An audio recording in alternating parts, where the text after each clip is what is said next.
और हाजिर है एक नए वीडियो में। वीडियो है शुभंकर मिश्रा, नाम आप लोग बहुत जानते होंगे, फेमस यूट्यूबर है। ठीक है, तो उन्हीं का वीडियो है, उन्हीं का यूट्यूब चैनल का वीडियो है।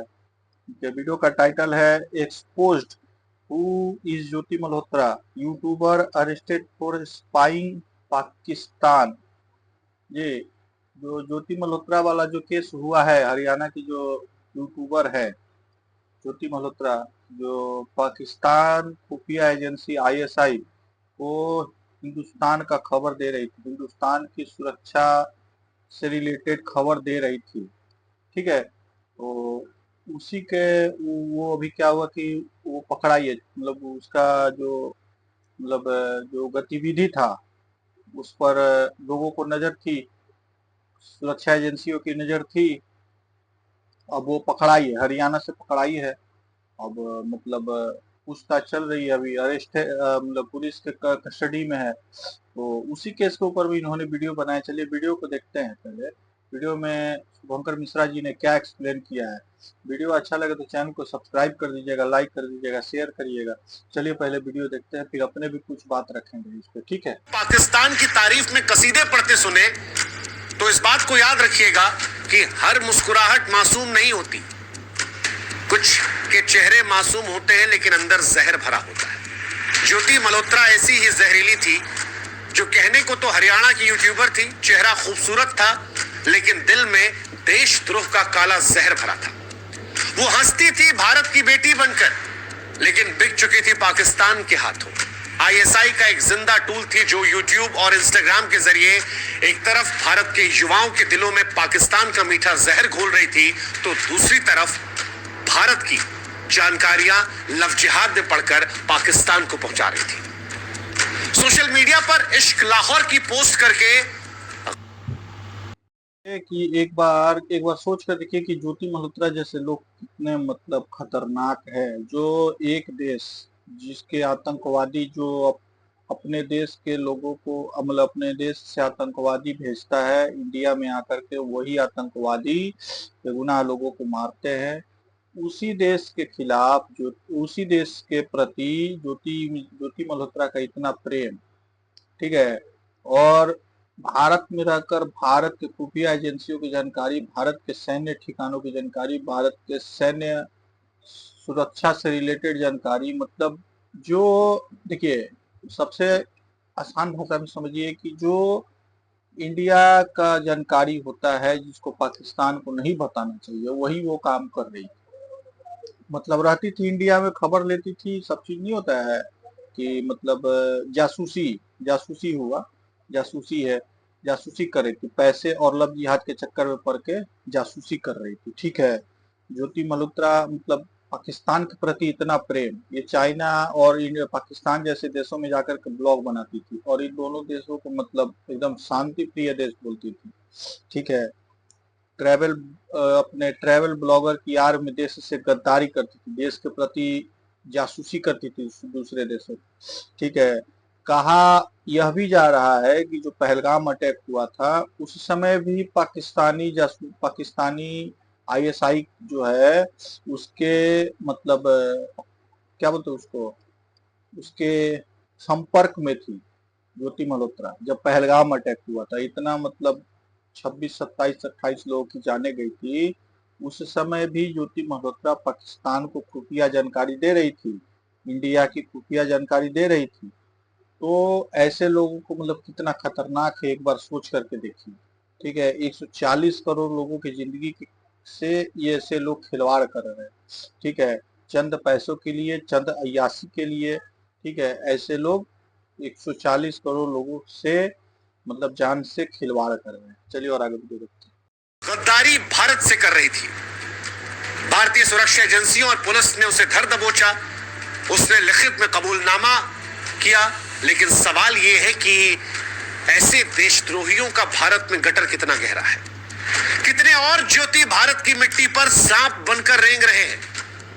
वैसे सच कहें तो धिक्कार है ज्योति और ज्योति जैसे लोगों पर जो भारत के लिए जिंदा बम है। धिक्कार है ऐसे गद्दारों पर जो इश्क, शांति, संवाद जैसे शब्दों के पीछे छिपकर हिंदुस्तान को नीलाम करने की सोचते हैं। कौन है ज्योति मल्होत्रा, आज सबके मन में सवाल है। हालांकि हम चाहते हैं कि आप भी हमारी मदद करें, हमारे व्हाट्सएप चैनल से जुड़े। लिंक हमने डिस्क्रिप्शन में और कमेंट सेक्शन में पिन कर रखा है। आप जुड़ेंगे तो इससे हमारी ताकत बढ़ेगी और आप तक जल्दी हमारे वीडियोस पहुंचेंगे। ज्योति मल्होत्रा हरियाणा की ट्रैवल ब्लॉगर थी। यूट्यूब और इंस्टाग्राम पर लाखों फॉलोअर थे। पूरी प्रोफाइल जो है वो पाकिस्तान पाकिस्तान पाकिस्तान से भरी पड़ी है। दिखने में खूबसूरत, आवाज सुंदर। प्रोफाइल स्टॉक करेंगे तो समझ जाएंगे कि लाहौर की गलियों से लेकर पाकिस्तानी खाने की बड़ी मुफीद थी। मानो दुनिया में सबसे खूबसूरत मुल्क उन्हें पाकिस्तान लग रहा था। लेकिन ये सब कुछ इत्तेफाकन नहीं था। वो भारत की सैन्य गोपनीयता को आईएसआई के हवाले कर रही थी। वो लिख रही थी इश्क लाहौर, लेकिन गद्दारी दिल्ली से कर रही थी। हंसमुख चेहरा, मासूम दिखने वाली कहानियां, लेकिन इरादा देशद्रोह का। ज्योति मल्होत्रा एक दो मुहीन नकाब पोश देशद्रोही थी, जिसने अपने ब्लॉग्स के जरिए पाकिस्तान के एजेंडा को भारत के युवाओं के दिमाग में घुसाया। वो न सिर्फ भारत की जमीनी हकीकत को झुटलाकर पाकिस्तान की चमक को दिखा रही थी, बल्कि सैन्य जानकारियां भी दुश्मन को बेच रही थी। और ये सब कुछ क्यों था? क्योंकि उसे दानिश नाम के एक पाकिस्तानी एजेंट से मोहब्बत हो गई थी, जिसने लव जिहाद के चक्कर में, जिसने पाकिस्तान हमारे देश की सुरक्षा एजेंसियों को इस पर कठोर से कठोर मतलब एकदम सजा देना चाहिए ऐसे लोगों को जो इस तरह का हरकत करते हैं। ठीक है, और मतलब इन जैसे लोगों को जो ब्लॉग बनाते हैं, ब्लॉगर है, यूट्यूबर है, इंस्टाग्राम पे ब्लॉग वगैरह बनाते हैं, उन लोगों की गतिविधियों पर ध्यान देना चाहिए। जो पाकिस्तान जैसे देश, चाइना जैसे देश में जाकर के वीडियो बनाते हैं, उन लोगों की गतिविधियों पर ध्यान देना चाहिए सुरक्षा एजेंसियों को। कठोर से कठोर नियम बनाना चाहिए। ठीक है, यहाँ जा रहे हो तो मतलब उनका सारे वीडियोस पे चेक करना पड़ेगा कि वो क्या वीडियो से क्या बोल रहे हैं। तो इन सभी चीजों पे ध्यान देना पड़ेगा सरकार को। ठीक है, अब ज्योति मल्होत्रा जैसे देश पाकिस्तान गई है। ठीक है, पाकिस्तान में जाकर के पाकिस्तान को एकदम अमन शांति जैसा दुलारा प्यारा देश बता रही है। सोचिए, मतलब पाकिस्तान क्या देश है ये हिंदुस्तान के लोगों से पूछ सकते हैं, दुनिया के अदर कंट्री के लोगों से पूछ सकते हैं पाकिस्तान का क्या चेहरा है, पाकिस्तान का क्या मतलब रवैया है, पाकिस्तान का जो कांड है वो क्या है। और वहीं पे ज्योति मल्होत्रा जैसे लोग पाकिस्तान को अमन शांति जैसा देश बताते हैं। याद है कुछ दिन पहले एक केस हुआ था ओला उबेर वाला केस हुआ था। एक कहाँ का था याद नहीं आ रहा हमको, 2-4 साल पहले का बात है। एक उबेर वाला के मतलब ने एक पैसेंजर, 2 पैसेंजर को बैठा, एक लड़का और एक लड़की। ठीक है, मैं आपको बताता हूँ, शायद याद, मैं बताऊंगा तो शायद याद आ जाएगा आप लोग को। वो लड़का लड़की जो था, लड़का शायद पाकिस्तानी था और लड़की इंडिया की। ठीक है, वो लड़का कंटिन्यू मतलब वो लड़का इंडिया के खिलाफ मतलब गलत बातें बोले जा रहा था और लड़की उसकी हाँ में हाँ मिला रही थी। लड़का पाकिस्तानी था और लड़की इंडियन थी। ठीक है, तो ऐसे ही लव जिहाद के चक्कर में पड़ के ये लोग मतलब अपने देश के प्रति गलत सुन रहे थे। वो लड़का कंटिन्यू गलत बोले जा रहा था और ये लड़की मतलब उसको मतलब हाँ में हाँ मिला रही थी। इस पर ऑब्जेक्शन उस ओला के ड्राइवर ने किया, ओला उबेर के ड्राइवर ने इस पे ऑब्जेक्शन किया कि तुम इस तरह का हमारे देश के प्रति कैसे बोल सकते हो लड़का के खिलाफ। फिर ये दोनों मतलब लड़का और लड़की दोनों बहस करने लगे। उससे बहस करते इतना बढ़ गया आगे कि ओला वाले ने उतार दिया उन लोग, मतलब उनका जो मतलब बीच रास्ते पर छोड़ दिया। ये बहुत बड़ा मतलब केस हुआ था, याद रखिएगा आप लोग। ये मतलब बहुत फेमस ये घटना हुआ था। तो याद रखिएगा कि इसी तरह के लोग लव जिहाद के चक्कर में पड़ करके अपने देश के प्रति, अपने देश के लोगों के प्रति खुफिया जानकारी शेयर करते हैं और देश के प्रति गद्दारी करते हैं। ठीक है, जैसे ज्योति मल्होत्रा जैसे लोग, ये लोग कुछ चंद अयाशी के लिए, चंद पैसों के लिए अपने देश को बेच दिए, अपने ईमान को बेच दिए। ठीक है, 140 करोड़ के लोगों के साथ धोखा किया ज्योति मल्होत्रा जैसे लोग। तो ऐसे लोगों को थोड़ा ध्यान देना चाहिए, ऐसे लोगों के ऊपर ध्यान देना पड़ेगा। ठीक है, सरकार को खास करके ध्यान देना पड़ेगा ऐसे गतिविधियों पे। और ये पाकिस्तान की यात्रा कोई सैर सपाटा नहीं थी, बल्कि आईएसआई की शातिर साजिश का पहला कदम था। पाकिस्तानी उच्चायोग ने उसके वीजा से लेकर उसके रहने, खाने, आने जाने का पूरा इंतजाम किया और वहीं पर उसकी मुलाकात हुई दिल्ली में पाकिस्तानी उच्चायोग के कर्मचारी एहसान और रहीम उर्फ दानिश से। दानिश ने ज्योति को अपने झूठे इश्क के जाल में फंसाया। ये कोई प्यार वैर नहीं था, ये लव जिहाद की सुनियोजित साजिश थी। दोनों के बीच संबंध बढ़े। ज्योति का दिमाग जो है वो पाकिस्तानी प्रचार तंत्र ने पूरी तरह जकड़ लिया। पैसे भी दिए गए, इसे मदद की गई, दुनिया भर में घुमाया गया, दुनिया भर में अय्याशियां करवाई गई। दानिश ने उसे तमाम पाकिस्तान के आईएसआई एजेंट से मुलाकात करवाई, उसके सारे शौक पूरे किए। हाल ही में दानिश के साथ वो इंडोनेशिया के बाली भी गई थी, जो दर्शाता है कि दानिश ने इसे फंसाने के लिए किस हद तक जाकर इसका दिल जीता। इश्क के नाम पर, पैसों के नाम पर, घूमने के नाम पर देश को बेचने की कहानी आज हर भारतीय के दिल में आग लगा रही है। दानिश अपने मुल्क के लिए काम कर रहा था, लेकिन ज्योति जैसे गद्दार भारत के लिए अभिशाप है, जो पैसों के लिए, इश्क के लिए, घूमने के लिए, शौक पूरे करने के लिए अपनी देश की सरजमी को बेचने को तैयार हो जाते हैं। मल्होत्रा जैसे लोग अब चंद पैसों के लिए देश से गद्दारी कर रहे हैं, हमारे सैनिकों के जान से खिलवाड़ कर रहे हैं, 140 करोड़ लोगों की जान से खिलवाड़ कर रहे हैं, ठीक है। उसके बाद मतलब गद्दारी कर रहे हैं हमारे देश से, जो देश में रहते हैं उसी देश से गद्दारी कर रहे हैं, ठीक है। इन लोगों जैसे लोगों के खिलाफ मतलब सरकार को कठोर से कठोर मतलब एक्शन लेना चाहिए, ठीक है, ताकि अगले कोई फिर ऐसा कोई ही मतलब इस तरह का मतलब काम करने से 10 बार सोचे। ऐसी सजा देनी चाहिए ऐसे लोगों को। और जो भी ब्लॉगर पाकिस्तान या चीन जैसे देश में जाकर के ब्लॉगिंग वगैरह बना रहे हैं, कंट्री जिससे इंडिया को लफड़ा चल रहा है, जिससे इंडिया का मतलब रिश्ते सही नहीं है, वैसे ब्लॉगर को इन जैसे देशों में जाने की गतिविधियों पर भी ध्यान देना चाहिए। और जो वीडियोस वगैरह बना रहे हैं उन सभी पर कड़ी पैनी नजर रखनी चाहिए, ठीक है। ना जाने कितने आस्तीन के सांप इस तरह के हैं, जो बहुत सारे अभी करोड़ों करोड़ों यूट्यूबर हैं, ब्लॉगर हैं, मतलब जो यूट्यूब पे, इंस्टाग्राम पे वीडियो वगैरह बनाते हैं। तो इस तरह की गतिविधियों पर मान ले ना जाने कितने ऐसे आस्तीन के सांप है जो चीन के लिए अपना खुफिया जानकारी देते हैं, फिर देते होंगे, फिर पाकिस्तान के लिए जानकारी देते रहे, सामने दिखी गया आप लोगों को। तो ऐसे लोगों पर सरकार को कठोर से कठोर मतलब सजा देने चाहिए, जो इस तरह की गतिविधि पे मतलब कर रहे हैं। और ऐसे लोगों पे मतलब जो भी वीडियोस वगैरह बना रहे हैं उस वीडियोस पे ध्यान देना चाहिए, तो किस तरह की वीडियोस बना रहे हैं, किस तरह का मतलब ये कर रहे हैं, मतलब उस तरह का क्या बयानबाजी मतलब क्या बातें कर रहे हैं उस वीडियो में। कुछ जानकारी तो नहीं दे रहे हैं इंडिया के खिलाफ, मतलब इंडिया की जानकारी किसी देश को तो नहीं दे रहे हैं। तो इन सभी चीजों पे सरकार को भी ध्यान देना पड़ेगा, क्योंकि अभी डिजिटल का जमाना हो गया है, ठीक है, मतलब बहुत एडवांस जमाना हो गया है। तो इन सभी चीजों पे सरकार को थोड़ा सा ध्यान देना चाहिए, ठीक है। चलिए आगे की ओर देखते हैं।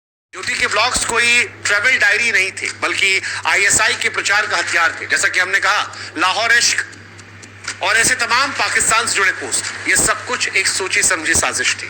दिखाने की कोशिश थी कि पाकिस्तान जो है वो दुनिया का स्वर्ग है।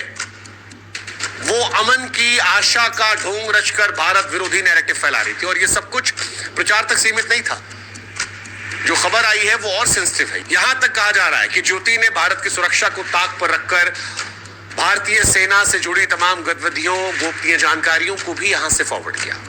फॉरवर्ड करने का तरीका व्हाट्सएप, टेलीग्राम, स्नैपचैट जैसे इनक्रिप्टेड प्लेटफॉर्म्स, क्योंकि वहां पर आप पकड़े नहीं जा सकते। वो दानिश और अन्य एजेंट के संपर्क में रहकर ये सब करती थी। दिल्ली में रहते हुए तमाम संवेदनशील इलाकों की तस्वीरें, डेटा साझा किया, और ये सब करने के लिए उसे हवाला के जरिए मोटी रकम दी गई। लेकिन इन सब के बीच में वो भारत की अस्मिता को नीलाम कर रही थी। ज्योति ने जो किया वो सिर्फ गद्दारी नहीं है, भारत की रीढ़ को तोड़ने वाला खुला युद्ध था। ऐसी हरकतों के लिए जितनी बड़ी सजा दी जाए शायद वो कम होगी। सच कहा था शौर्य फिल्म में ब्रिगेडियर प्रताप सिंह ने कि दुश्मन सिर्फ देश के बाहर नहीं होते, दुश्मन घर के अंदर भी होते हैं, गद्दार देश के अंदर भी होते हैं। और ज्योति जैसे गद्दार जो भारत की सुरक्षा को ताक पर रखकर देशद्रोह का खेल खेलते हैं, वो भारतीयों को शर्मसार करते हैं। बड़ी शर्म आ रही है कि दिल्ली में रहते हुए भारत की जानकारियां साझा की जा रही थी। चंद पैसों के लिए प्यार का नाम देकर देश की अस्मिता को नीलाम करना, लानत है ऐसे लोगों को, लानत है। हालांकि अगर आपको लग रहा है कि ज्योति अकेली थी तो आप गलत है। ज्योति अकेली नहीं थी, एक पूरा नेटवर्क था जो इसके लिए काम कर रहा था। गजाला नाम की महिला का नाम आ रहा है, जिसने वीजा प्रक्रिया में हेल्प की। यामीन मोहम्मद का नाम आ रहा है जिसने हवाला के जरिए ज्योति को पैसे भिजवाए। अरमान नामक एक व्यक्ति का नाम आ रहा है जिसने डिफेंस एक्सपो 2025 की जानकारियां पहुंचाई और उसके बाद एक्सेस दिया और ये सारी जानकारियां हिंदुस्तान से पाकिस्तान गई। अब सवाल यह है कि जब ज्योति अकेली नहीं थी और उसके साथ कई और लोगों का नाम निकलकर सामने आ रहा है तो फिर यह परेशान करने वाला है, क्योंकि कोई नहीं जानता कि भारत में ऐसे और कितने गद्दार हैं, कितने ऐसे सांप हैं जो भारत में रहते हैं। ऐसे कितने ब्लॉगर हैं जिनके लाखों करोड़ों फॉलोवर हैं, वो लोग जो भी वीडियो में दिखाते हैं, जो भी बातें बोलते हैं, बहुत सारे ऐसे लोग आपको मिलेंगे जो उनकी बातों पे भरोसा कर लेते हैं, उन वीडियो पे भरोसा कर लेते हैं, चाहे वो कुछ भी बोले, गलत भी बोले तो भी बहुत सारे ऐसे लोग मिलेंगे जो भरोसा कर लेते हैं। और ज्योति मल्होत्रा जैसे लोग क्या करते थे कि मतलब पाकिस्तान को अच्छा बताते थे, ठीक है, तो मतलब चाइना को अच्छा बताते थे कि मतलब ये दोनों मतलब अच्छे देश हैं, एकदम अमन शांति वाले देश हैं, एकदम प्यार दुलार वाले देश हैं, ठीक है। और क्या देश है सबको मालूम है इन दोनों से, ठीक है। कुछ मतलब और ये इसी तरह ज्योति मल्होत्रा जैसे मतलब लोग ही जो है कुछ युवाओं को देश के प्रति, धर्म के प्रति मतलब भड़काते हैं, बातें बोलते हैं, जिसको आजकल के युवा उसको अपने मतलब व्यवहार मतलब उसको चीज को ग्रहण कर लेते हैं, उस चीज को अपने अंदर ले लेते हैं, ठीक है। ब्रेन वॉश जिसको बोलते हैं, मतलब ब्रेन वॉश करते हैं ऐसे ही लोग। न जाने आजकल के समय में देश के करोड़ों युवा, कितने युवा लव जिहाद का जो चक्कर है उसमें पड़े हुए हैं, मतलब धर्म के दूसरे धर्म के लोग मतलब लव जिहाद का चक्कर करते, लड़कियों को फंसाते हैं, जैसे ये ज्योति मल्होत्रा वाला केस हुआ है, पाकिस्तानी एजेंट के चक्कर में फंस गई है, पैसा मिलता था, अय्याशी होता था, अपना या जानकारी देती थी इंडिया का। तो ये लव जिहाद के चक्कर में ज्यादा कहानी हुआ, ना वो आज एजेंट के चक्कर में फंसती ना कुछ होता, ठीक है। तो ये खास करके लव जिहाद के चक्कर में ज्यादा ये घटना हुआ, ठीक है। ऐसे लोगों के प्रति मतलब एकदम सावधान रहना चाहिए। ये देश की देश के अंदर का दीमक, वो ऐसा दीमक है जो देश को अंदर से खोखला कर देते हैं, ठीक है। तो ऐसे लोगों पर कड़ी से कड़ी नजर रखनी चाहिए, ध्यान देना चाहिए। दुष्प्रचार करना, ये जंग जब हमारे घर से की जाती है तब ये देश को तोड़ने वाली होती है। ज्योति जैसे गद्दार सोशल मीडिया को हथियार बनाकर युवाओं के दिमाग में जहर भरते हैं। ये वही लोग हैं जो कहते नहीं पाकिस्तान इज फॉर पीस, और एक आम हिंदुस्तानी को यह एहसास होने लगता है, वो मानने लगता है कि नहीं जी, उनके कल्चर को बढ़ावा देना, उनकी चीजों को शामिल करना बहुत सॉफ्टली नैरेटिव के तहत इनको पैसे मिल रहे हैं। हमें आपको अंदाजा नहीं होता कि यह दुश्मन की रणनीति का एक बहुत बड़ा हिस्सा है। ये सिर्फ सैन्य खतरा नहीं है, सामाजिक एकता, आर्थिक स्थिरता और भारत की आत्मा पर सीधा हमला है। ये ऐसे गद्दार हैं जो भारत के लिए कैंसर है, और ऐसे गद्दारों को ढूंढना होगा, जड़ से उखाड़ कर फेंकना होगा। ये मामले चीख कर बताते हैं कि भारत के भीतर एक नेटवर्क सक्रिय है जो बहुत ही प्रो पाकिस्तानी। कई बार आपको बड़े बड़े सितारों में भी कई ऐसे लोग मिल जाएंगे जो पाकिस्तान की बोली बोलते हैं, वो जो पाकिस्तान को सूट करती है। हिंदुस्तान में रहते हैं, खाते हमारे यहाँ का है, सुविधाएं हमारे यहाँ की है, लेकिन बोली उनके यहाँ की है। इससे पहले भी आपने देखा होगा तमाम ऐसी महिलाएं थी जो भारत की थी, पाकिस्तान में शादी कर चुकी थी, लेकिन हिंदुस्तान में रहती थी, सुविधाएं यहाँ की लेती थी, बच्चा वहां पैदा करती थी, आतंकी वहां से आता था, लेकिन यहां फायदा उठाया था। और फिर यही लोग इस पार उस पार कई बार स्लीपर सेल का काम करते हैं। बहुत सारे ऐसे उदाहरण, शायद सब नहीं होंगे, लेकिन इनमें से होंगे बेशक बेशक। तभी शायद पाकिस्तान समर्थित आतंकवादी हिंदुस्तान में आकर ऐसी हरकतें करते, तभी शायद हिंदुस्तान के अंदर पाकिस्तान के समर्थन की आवाजें निकलती हैं। ये घर के विभीषण है जो भारत की जड़ों को खोखला करते हैं। अब सवाल ये कि ये क्यों करते हैं। ज्योति का मामला गद्दारी के घिनौने कारणों को उजागर करता है, कई सारी वजह। एक वजह पैसों का लालच। आईएसआई ने ज्योति को हवाला चैनलों के जरिए मोटी रकम दी, उसकी लग्जरी ट्रिप्स जो है इसकी गवाही देती, उसे घुमाया गया दुनिया भर में, उसके लिए इंतजाम किए गए, बाली, इंडोनेशिया भी जाना उसे, वो एक्सेस पाकिस्तान में जाना इंपॉर्टेंट। आज हमारी सरकार और सेना इस पाकिस्तान से लड़ने के लिए मतलब लड़ रहे हैं, मतलब पाकिस्तान से मतलब इस तरह के गतिविधियों को, पाकिस्तान की गतिविधियों पे मतलब नजर बनाए हुए हैं कि कोई गलत ये ना करे, कोई गलत चीज ना कर दे हम लोग हिंदुस्तान के साथ में। और ये ज्योति मल्होत्रा जैसे लोग लव जिहाद में पड़कर चंद पैसों के लालच में अय्याशी के लिए 140 करोड़ लोगों की जान के साथ खिलवाड़ करते हैं, ठीक है। बिल्कुल जब पहलगाम अटैक हुआ था उसके बाद सरकार ने पाकिस्तानियों को निकालना चालू किया था, ठीक है। उस समय मालूम चला कितने लोग ऐसे हैं जो पाकिस्तान में शादी करते हैं, बच्चे इंडिया में पाकिस्तान में बच्चे पैदा करते हैं, उन बच्चों को लेकर के आ जाते हैं हम इंडिया में, ठीक है, और इंडिया में मतलब आकर के रहते हैं, इंडिया की आबादी को बढ़ाते हैं, इंडिया से मतलब देश के खिलाफ मतलब गतिविधि करते हैं, ठीक है। तो ऐसे लोगों पर भी सरकार को ध्यान देना चाहिए, ऐसे लोगों को भी सरकार को बाहर करना चाहिए, ठीक है। बहुत सारे ऐसे लोग बांग्लादेश और पाकिस्तान से जो बीमारी का बहाना लेकर के बीमारी का इलाज करने का लेकर के आ जाते हैं इंडिया में और इंडिया में ही रह जाते हैं। सरकार को भी ध्यान देने मालूम चलता कि इतने लोग आए थे इलाज करवाने नॉर्मल वीजा पे लेकर के, और वीजा का टाइम भी खत्म, लोग यहीं पर आ गए। कितने ऐसे लोग हैं, करोड़ों करोड़ों लोग हैं। ये कोई देश है, धर्मशाला नहीं है, ठीक है। उनका देश अलग है, उसमें जाकर के अपना रहे, ठीक है। इलाज कराने आए हो, इलाज कराओ, जाओ। तुम लोग का देश में औकात नहीं है, तुम लोग के देश में डॉक्टर नहीं है, इलाज कराओ और जाओ, ठीक है। तो हमारे देश के सरकार पे भी थोड़ा सा सवालिया निशान उठता है कि मतलब ऐसे लोगों को सरकार कैसे मतलब ध्यान नहीं देती इन सभी चीजों पर, कि इलाज कराने आए हैं यहीं पर रह जा रहे हैं, नॉर्मल घूमने के हिसाब से आते हैं यहीं पर रह जाते हैं, ठीक है। वो एक केस हुआ कहानी से ऐसे क्या बोलते हैं, वो एक जवान के साथ केस हुआ था ना, जो पाकिस्तान के मतलब लड़की से शादी किया था, उसको सस्पेंड कर दिया गया था। सीआईएसएफ, अरे उसका कौन सा बीएसएफ ना किस में था वो, याद नहीं पड़ रहा हमको। वो भी केस हुआ था, लड़की आई थी यहाँ पे रहने, नॉर्मल घूमने के हिसाब से आई थी और यहीं पर आ गई। उसका वीजा डेट भी खत्म हो गया था, जो उसकी वाइफ थी, जवान की जो वाइफ थी, उसका वीजा भी खत्म हो गया था। तो ऐसे सरकार को भी थोड़ा ध्यान देना चाहिए कि ऐसे लोगों को मतलब एक गलती की वजह से कितने लोगों को मासूम की जानी जा रही है, ठीक है, जाती है, ठीक है। सरकार को भी कठोर से कठोर कानून, कठोर से कठोर नियम बनाना पड़ेगा इन सभी चीजों के लिए। और ज्योति मल्होत्रा जैसे लोगों को कठोर से कठोर सजा की मांग हम करते हैं अपने चैनल के द्वारा, कि इन सभी लोगों की, और इस केस में जो भी लोग जुड़े हुए हैं उनकी भी सरकार छानबीन करके, सुरक्षा एजेंसी उन पर भी ध्यान दे करके उनसे जुड़े सभी लोगों को कठोर से कठोर सजा दें। आप लोगों मतलब हमारी भी जिम्मेदारी बनती है, आपकी भी जिम्मेदारी बनती है कि आप लोग के आसपास, आप लोग के एरिया में, आप लोग के घर के आसपास में ज्योति मल्होत्रा जैसे लोग की गतिविधि अगर देखने को मिले तो क्या बोलते हैं उसको, ज्योति मल्होत्रा जैसे लोग अगर दिखे, चाहे कोई भी हो, उसके खिलाफ जाकर के कानून का सहारा लेकर के कानून को जानकारी दे उससे उसकी गतिविधियों की।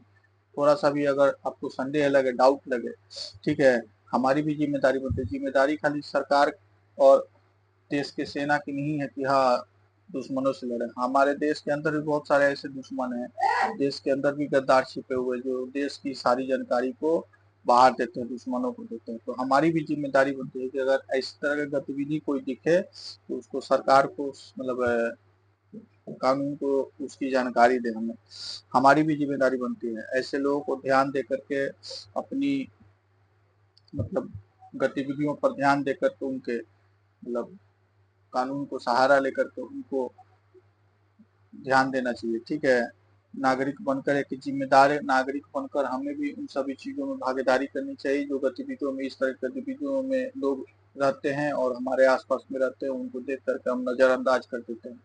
तो हमारी भी जिम्मेदारी बनती है कि उनको गलत जो कर रहे हैं उनको कानून का मतलब कानून के पास जाकर के कंप्लेन करना चाहिए, कंप्लेन करना पड़ेगा ज्योति मल्होत्रा जैसे लोग गतिविधियों को देख करके, ठीक है। तो आई होप कि वीडियो आप लोगों को अच्छा लगा होगा। वीडियो अच्छा लगा तो चैनल को सब्सक्राइब कर दीजिएगा, लाइक कर दीजिएगा, शेयर कर दीजिएगा। चलिए मिलते हैं तब तक किसी नए वीडियो के साथ में। जय हिंद, धन्यवाद।